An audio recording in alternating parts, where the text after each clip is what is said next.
Alright, welcome back to Professor Layton and Diabolical Box. Last time we started out in full sense, so I can say it's what today's gonna be, although I remember there's a lot of things we gotta read through, so we might not be getting very far today. After talking to the local shopkeep, Layton and Layton learn of the... Did I say Layton and Layton? Layton and Luke learn of the Herzen Museum. Further conversation reveals that the museum is their best bet for the information on the illusion box.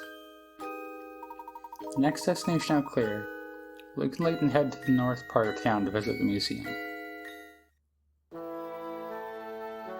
Alright, and let's see how much we gotta read. We got this, about Layton's journal here, The Sound of Midnight. While exploring the deluxe car of the Military Express, Luke, Flora, and I were suddenly hit with an overpowering urge to nap. Luke said he dreamed of two trains headed in opposite directions that swapped around the rail cars. Was the clamor heard while asleep the sound of those cars changing places? So this is some of this is just old stuff I forgot to get to before. An unknown destination. Shortly after waking from my sudden slumber, the conductor announced that our next stop was a town known as Full Sense. I find this odd, as I was sure our next destination was the town of Luxembourg. It appears that the car we fell asleep in really did change tracks, and was the only one from our original train to reach this new destination. Which means all their stuff is, still on the other train in their car, right? We should maybe look into that, getting that sorted out. Finding lodging.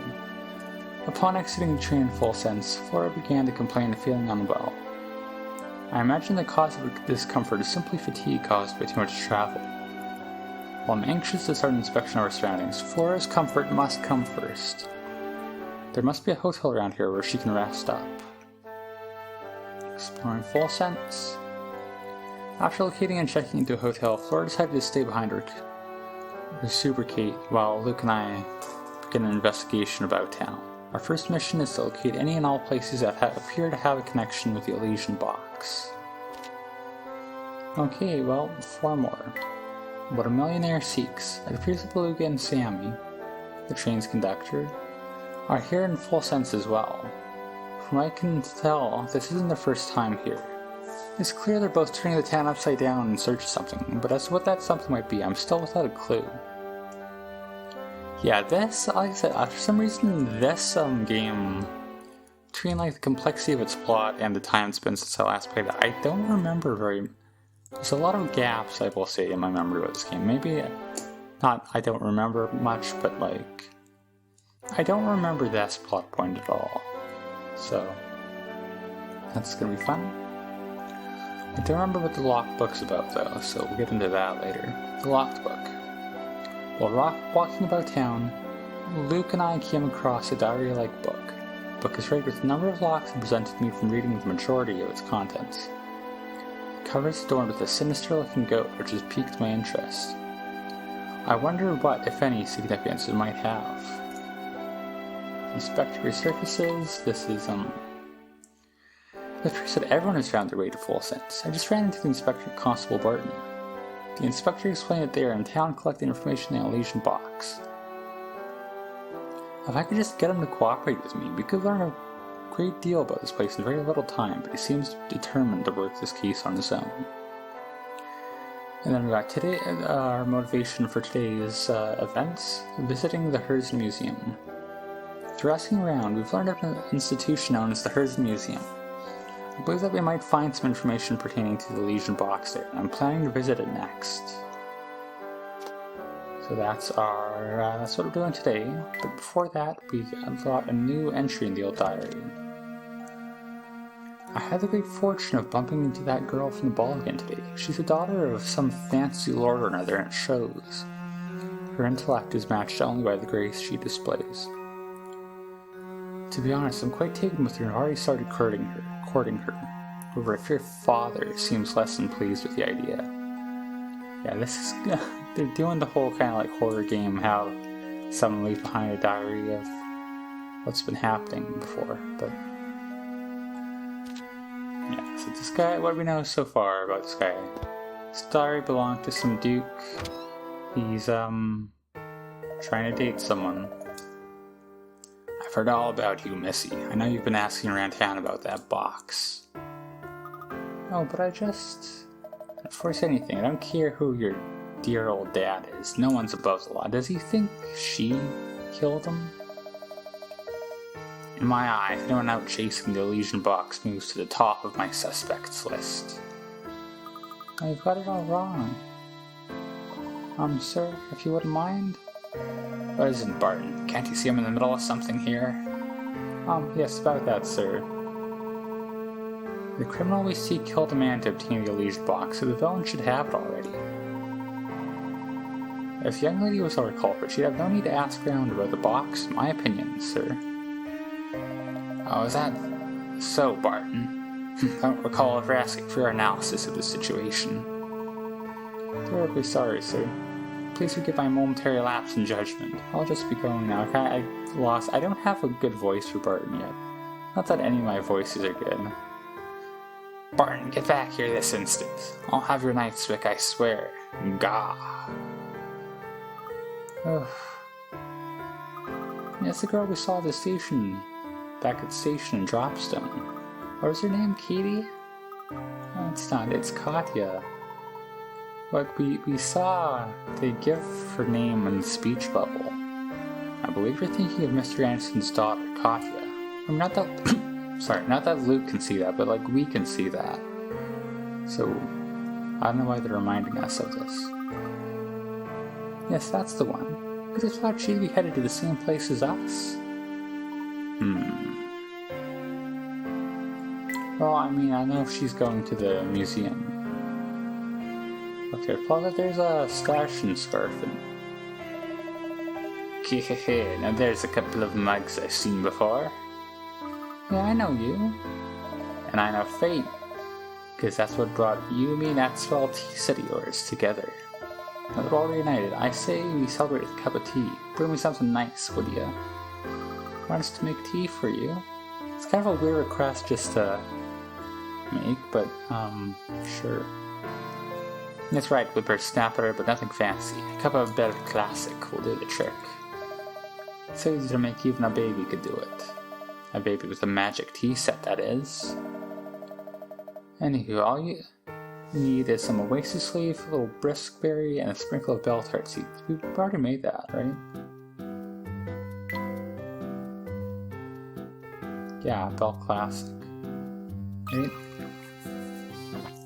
Isn't that what he asked for? I have the memory of a goldfish. There we go. Fantabulous. A smile spreads across Sashion's Garfin's face. He seemed restored and cheerful. Okay, not a bad cup of tea you make, shoddy. Don't be calling Luke that. You can't say that, Sashion's Garfin. Of course, you wouldn't have pulled it off with my extra directions, so don't get cocky. We've already made it before, like, that was a cup we just had lying around. You know, this town is filled with thirsty folks. You got the tea set, so the way I see it, it's your responsibility to help people. I don't follow the logic, but sure. If you manage to help everyone out with a tea break, good things will happen. This I promise. Gosh, Professor, what do you think? How much good can we really do with one cup of tea? Oh, a fair bit, Luke. A gentleman never underestimates the power of a cup of hot tea. I feel like you just say a gentleman always or never and then just like whatever you want, Layton. I don't think that's a saying. Well, when you put it like that, suppose it couldn't help to spread the wealth. Oh, and now another man just materialized in front of us. Derby. Golly, you two are sure are running around a lot.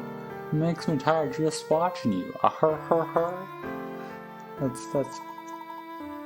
Why don't you rest the spell of this puzzle I got here? Like, that's clearly the voice he's got, like, looking at his face, right? 89 flower bed fun, 40 pick rats.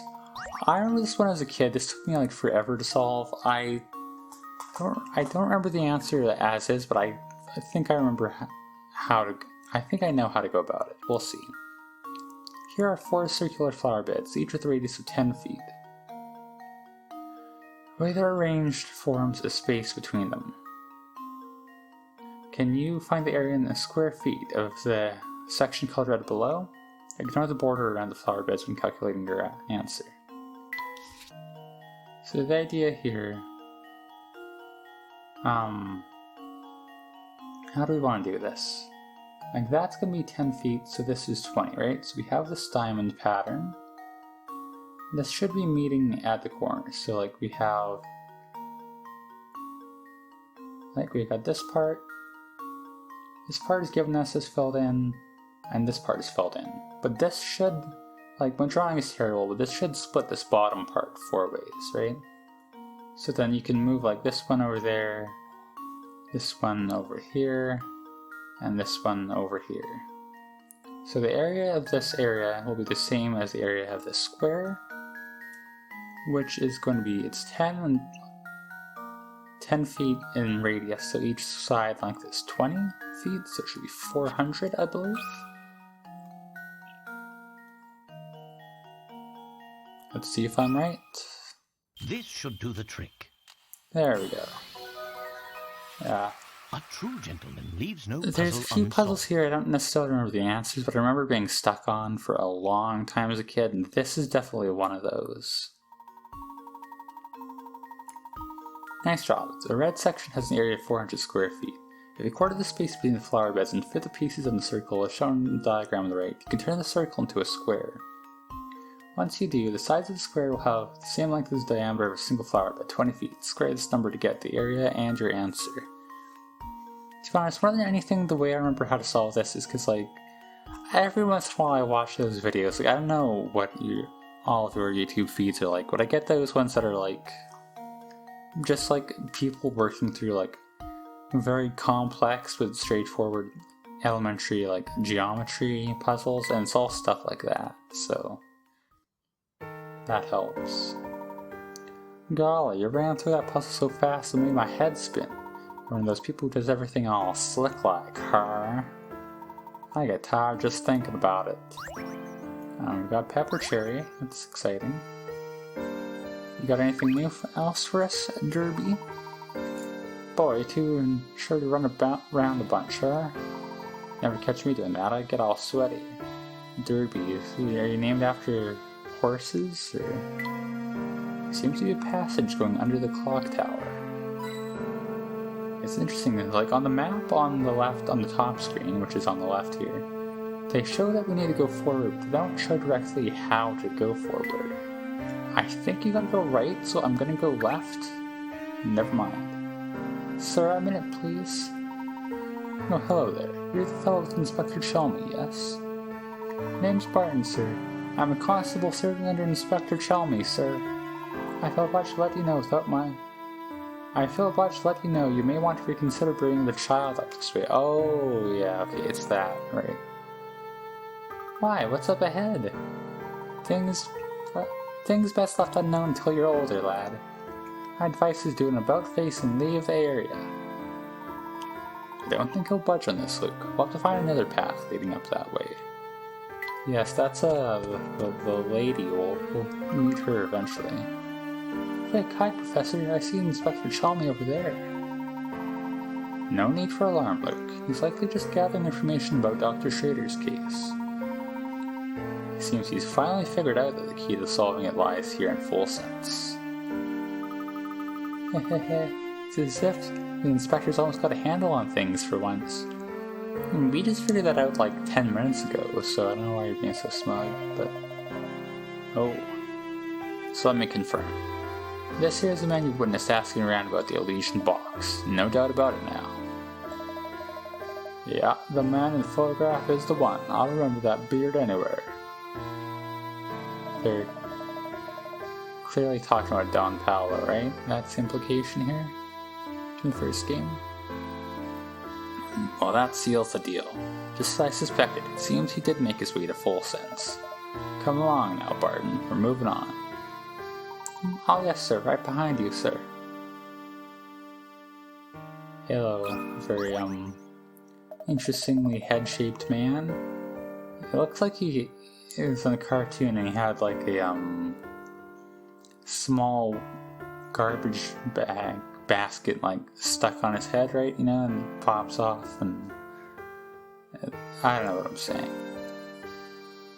Sorry, sir, but I can't let you in like that. We got a dress code. See, what's wrong? Like, Layton is dressed all fancy. How is he not meeting the dress code? I'm gonna take that hat from you. So you're saying that we can enter if I give you a hat? I don't think that's how it works, but 68 hat trick, 25 picker hats. You're gonna give him a different hat? Taking Felix's request for that hat at face value, you must now find another hat to hand over from the pattern shown below. The hat you're looking for will be the same shape and size as the one shown above the pattern, but it might not be facing the same direction.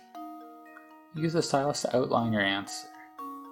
I mean, there's nothing really to comment through on this one, is there? It's just like, can you find this shape? Ideally, I'd have I'd be able to tick down what the dimensions of this hat are, like how many units, but I don't see a way of doing that, so I'm gonna look around and hopefully I get it here.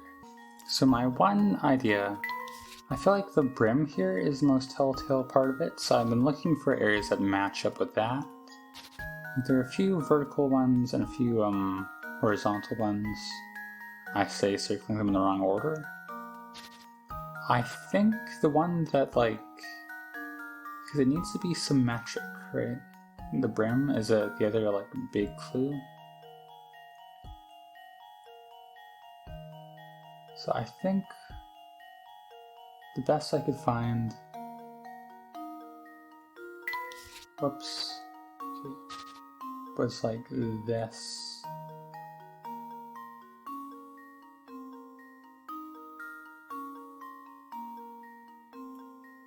Maybe my outline's just gonna be not good enough for that. This should do the trick.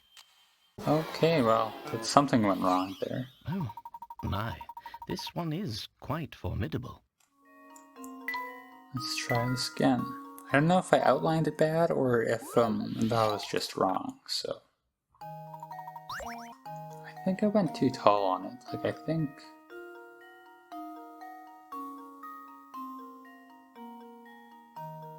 go like this.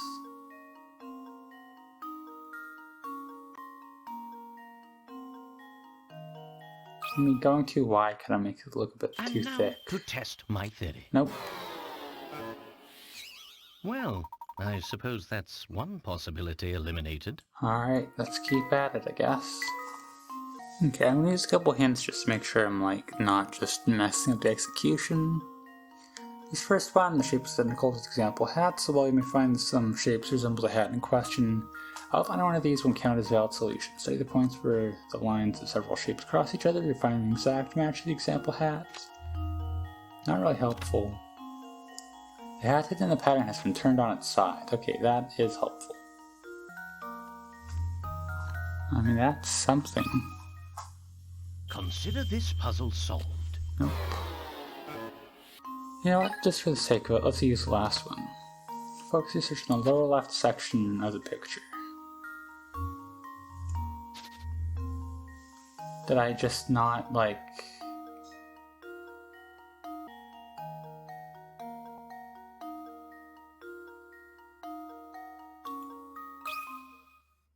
Consider this puzzle solved. Alright, there we go. I went a bit too long for leaves no puzzle unsolved. As you do. Stinky, good job spotting that hidden hat. Now the professor has a hat to give to Felix. I mean, that's not how dress codes work. There we are. As requested, I have provided you with that hat. Huh? Professor, I don't think that's quite what he meant. Be that as it may, I'm not taking my hat off. Let's go, Rick. But I was really looking forward to stopping in for a snack. A gentleman never takes off his hat, Luke. That's very much not a rule. And that's all I have to say about it. This is too deep for me. Yeah, you'll find out about that in a later game, but for now, we have gone kind of over time, so I will call it here. Kind of an uneventful episode. We got 2 screens deep, but next time we will hopefully get a bit, we'll be able to explore a bit more and all that, so look forward to that. For now, we'll call it here, and as always, thank you for watching.